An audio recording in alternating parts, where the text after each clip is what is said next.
Salah satu bangunan paling ikonik peninggalan Kekaisaran Ottoman adalah Masjid Süleymaniye. Masjid ini selesai dibangun pada tahun 1557 setelah 7 tahun pembangunan. Masjid ini punya banyak fitur unik yang membedakannya dengan kompleks masjid lainnya. Di kompleks masjid itu ada beberapa kampus perguruan tinggi, madrasah, rumah sakit, hammam, yayasan amal, dan permakamannya, termasuk makam Sultan Sulaiman. Sebagian besar fasilitas tersebut sudah hilang. Namun ada satu yang masih tersisa dan memberikan ketenangan bagi pengunjung yang melewati pekarangan kompleks masjid ini, yakni permakaman tersebut. Deretan makam itu terletak di bagian depan kompleks masjid sehingga dapat dilihat sebagai pelajaran tentang pentingnya kematian bagi mereka yang berdoa di dalamnya. Kuburan itu berfungsi sebagai pengingat bahwa manusia itu fana dan kehadirannya di bumi bersifat sementara. Namun tak hanya bernilai spiritual atau religius, kuburan-kuburan itu juga berfungsi untuk melestarikan minat artistik Ottoman pada batu nisan. Orang-orang Ottoman memiliki budaya seni kuburan dan batu nisan. Beberapa kuburan berada di halaman masjid, yang lain di tengah permukiman, kata Associate Profesor Suleyman Bek dari Yalova University yang juga merupakan pakar sejarah seni Islam Turki.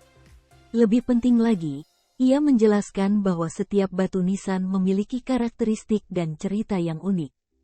Ini mewakili biografi orang yang meninggal, ujar Bek, seperti dikutip dari TRT World. Satu makam menunjukkan kuburan Kapten Angkatan Laut, Kapten Iberia, Ibrahim Pasha, yang meninggal pada tahun 1725.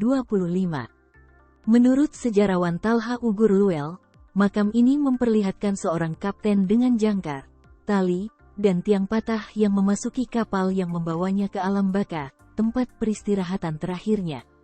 Ada pula sebuah makam kuno dengan 2 batu, milik wanita muda Fatma Museref Hanim dari Tesaloniki. Dia meninggal saat dia bertunangan, itunya mengapa di nisan kirinya ada gaun pengantin. Di batu nisan kanan dari kuburan yang sama terdapat kuncup mawar yang patah.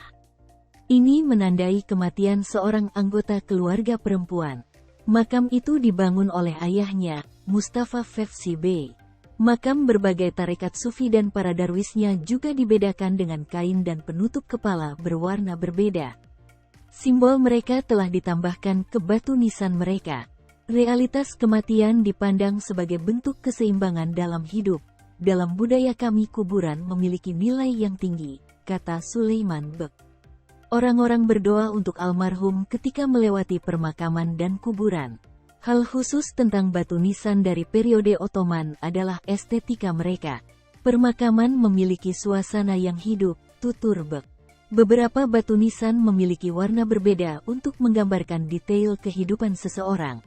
Misalnya, hijau adalah warna umum yang digunakan oleh para sarjana dan intelektual terkemuka dalam sains. Adapun makam seniman ditandai dengan pekerjaan mereka.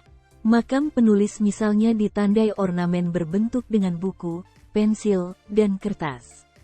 Sultan Ottoman tidak memiliki batu nisan, melainkan memiliki makam sendiri.